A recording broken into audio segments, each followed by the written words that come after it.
जळगाव शहर महानगरपालिका हद्दीतील नाथवाडा कंजरवाडा येथे गेल्या 5 ते 6 महिन्यापासून अमृत योजनेच्या नळामधून पाणी पुरवठा होत नाही। नागरिकांना पिण्याच्या पाण्यासाठी वणवण फिरावे लागत आहे। नळामध्ये भरपूर कमी दाबाचा पाणी पुरवठा केला जात असून तेथील नागरिकांकडे मोटर असेल तरच पाणी येते। जळगाव येथील नाथवाडा कंजरवाडा परिसरात रस्त्याचीही मोठी दुरावस्था झालेली आहे। ज्येष्ठ नागरिकांना व लहान मुलांना यावेळी मोठ्या समस्यांना सामोरे जावे लागत असून त्वरित या समस्या सोडण्यात याव्या या मागणीसाठी राष्ट्रवादी काँग्रेस शरद पवार पक्षाच्या महिला जिल्हाध्यक्षा मंगला पाटील यांच्या वतीने आज दिनांक 7 ऑगस्ट रोजी दुपारी 4 वाजता मनपा आयुक्त ज्ञानेश्वर ढेरे यांना विविध मागण्यांचे निवेदन देण्यात आले आहे।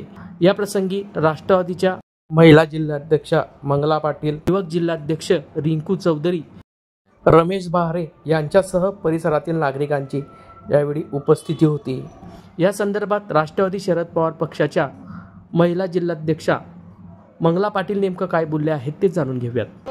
जळगाव शहरातील कंजरवाडा, चांबरवाडा आणि नाथवाडा या भागामध्ये गेल्या 8-9 महिन्यापासून या नागरिकांना पाणी अमृत योजनेचं पाणी मिळत नाही आणि तिथले गटरी, रस्ते ह्या सगळ्या समस्या आम्ही आज आयुक्तांना भेटून सांगितलं आणि आयुक्तांनी आदेश दिलेले आहेत की उद्या ताबडतोब अधिकाऱ्यांनी तिथं जाऊन संबंधित लोकांना आम्हाला बोलवण्यात आलेलं आहे। मलाही तिथं उपस्थित राहायला सांगितले। जे काही समस्या असतील ते प्रत्यक्षदर्शी ते पाहणार आहे। म्हणून आम्ही उद्या राष्ट्रवादी काँग्रेसचे पदाधिकारी सर्व आम्ही उद्या या नाथवाडा कंजरवाड्यात जाऊन प्रत्यक्ष काय परिस्थिती पाहायला अधिकारी येणार आहे आणि ज्या समस्या त्या साहेबांनी ऐकून घेतल्या आयुक्त साहेबांनी आणि मला वाटतं त्यांनी ऐकल्यानंतर ते नक्की न्याय देतील अशी मी अपेक्षा करते। या लोकांचे प्रश्न सोडवतील। असेच अनेक जळगाव शहरामध्ये अनेक काही नागरिक असतील ते जर आमच्या पुढे अशा समस्या घेऊन आले तर आम्ही नक्की जळगाववर फिरून ज्या भागामध्ये काही लोकांच्या अडचणी असतील ते राष्ट्रवादी काँग्रेस पक्ष, शरद पवार पक्षाच्या गटाने आम्ही त्या सोडवण्याचा प्रयत्न करणार आहेत। जनतेला एक विनंती करायची आहे की आमचं कार्यालय आकाशवाणी चौकात आहे। केव्हा येऊन तुम्ही आमच्या कुठल्याही समस्या असतील ते सांगावं। आम्ही ताबडतोब त्याचं अधिकाऱ्यांकडे कुठल्याही डिपार्टमेंटचे असतील त्या अधिकाऱ्यांकडे येऊन आम्ही त्याचा पाठपुरावा करणार आहे एवढं आश्वासन आम्ही देतो आणि अधिकाऱ्यांकडून आम्ही त्या भागातलं काम करून घेणार आहोत। एवढी मी या आलेल्या माझ्या सगळ्या महिला यांना मी सांगू इच्छिते की तुमच्या समस्या लवकर सोडवा।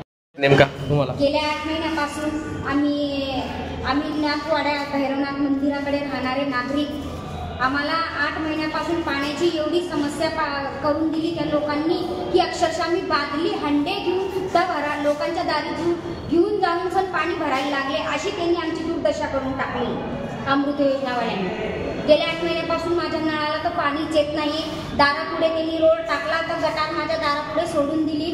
त्यांनी ते गटारीचं पण काम केलं नाही। पाईपलाईन टाकायला सांगितली, 15 अर्ज दिली तर त्यांनी ती अर्ज आमची स्वीकारली नाही। ते म्हणे नगरपालिकेत जा।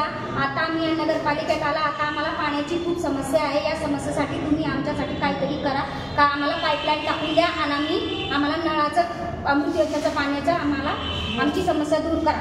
नाव सांगा आपलं। माझं नाव पिंकी महेंद्र बागडे, राहणार कंजरवाडा।